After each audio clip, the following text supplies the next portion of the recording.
Hola, estimados alumnos. Les habla José de Jesús García Rubalcaba, profesor de la Universidad Autónoma de Baja California. En esta breve lección, de hecho muy breve, les platicaré acerca del concepto de funciones analíticas. Vamos a empezar recordando un poco de funciones de variable real. Las funciones que viste en tus clases de cálculo. Piensa en una función de variable real e imaginemos que es derivable en algún punto. En x0, en ese punto es derivable. A lo mejor en ese punto no tiene segunda derivada. Eso puede pasar. Es fácil construir ejemplos de funciones que tienen primera derivada en un punto, pero no segunda derivada. Obviamente que tiene segunda derivada, a lo mejor no tiene la tercera. O puede ser que tenga las primeras 1000 derivadas y la derivada 1001 ya no la tiene en ese punto. Eso es fácil de construir. O tiene 1.000.000 de derivadas en ese punto y la siguiente ya no. Entonces, para cualquier número natural, es posible que tenga las primeras n derivadas y que la siguiente ya no. Eso puede pasar, es fácil construir ejemplos. Okay. Bueno, vamos a poner que esta función f es infinitamente derivable en x0. Tiene todas las derivadas, es infinitamente derivable. Con eso ya podemos construir su serie de Taylor. Aquí está su serie de Taylor alrededor del punto x0. Recuerda, este superíndice significa derivada, es la derivada enésima. Si le pones 0 es la función f, si le pones 1 es la primera derivada, le pones 2 segunda derivada. Está centrada en x0, es una serie de potencias. Y la n pues te agarra todos los números naturales. Es infinitamente derivable, podemos evaluarle y construimos la serie de Taylor.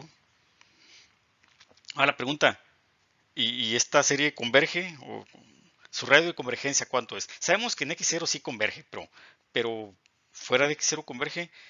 Bueno, es posible que el radio de convergencia de esta serie sea 0.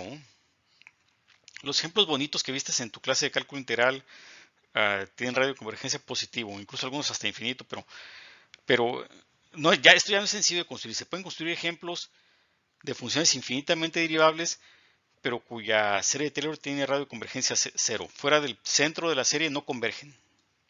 Ya no son ejemplos sencillos, pero sí existen.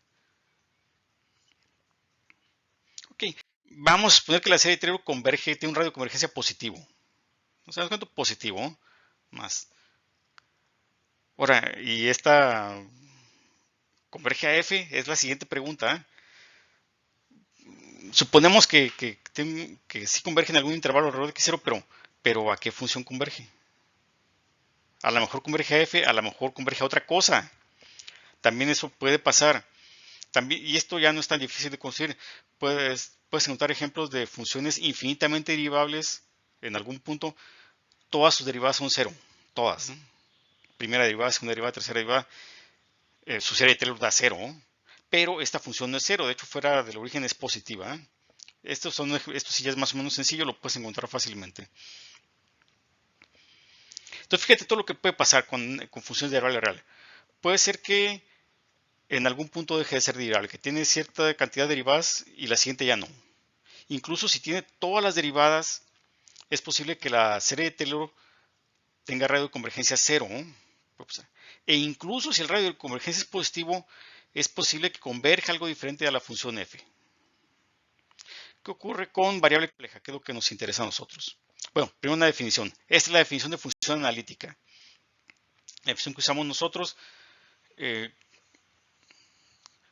es, debe cumplir estas condiciones. Que sea infinitamente derivable. Esto se define localmente, analítica en x0. ¿No?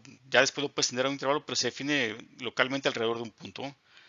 Pedimos que sea infinitamente derivable, que su radio de convergencia sea positivo de la serie de Taylor y que dentro de ese intervalo de convergencia la serie de Taylor de hecho converja a f, no a otra función. Estas tres cosas le pedimos. Infinitamente derivable, con eso podemos construir la serie de Taylor. Que la serie de Taylor tenga radio de convergencia positivo, y dentro del intervalo de convergencia converge a f.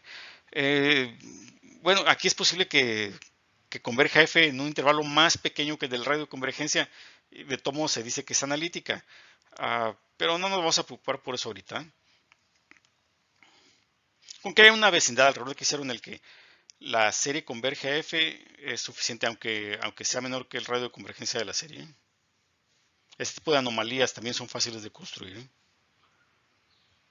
Esa es la definición de función analítica. Entonces, analítica es que la puedes representar con una serie de Taylor, básicamente. Ahora, ¿qué pasa con las funciones de variable compleja? Vamos a empezar ahora con una función de variable compleja. Y vamos a pensar que en alguna vecindad de Z0 sea derivable. No es suficiente con un solo punto, ocupamos una vecindad aunque sea pequeña alrededor de este punto. Ahí es derivable. Y esto es muy fácil de verificar, nada más la ves como nada más que cumpla las ecuaciones de Cauchy-Riemann y que sus las derivadas parciales sean continuas y ya con eso. Resulta que con que sea derivable con una vez que sea derivable, entonces es analítica. Eso pasa en variable compleja, no pasa en variable real. En variable compleja, una función con una vez que sea derivable es analítica. ¿Qué quiere decir? La existencia de la primera derivada garantiza que existen todas las siguientes derivadas, todas. Que la serie de Taylor tiene radio de convergencia positivo y que la serie de Taylor converge a f. Todo eso está garantizado con la existencia nada más de la primera derivada.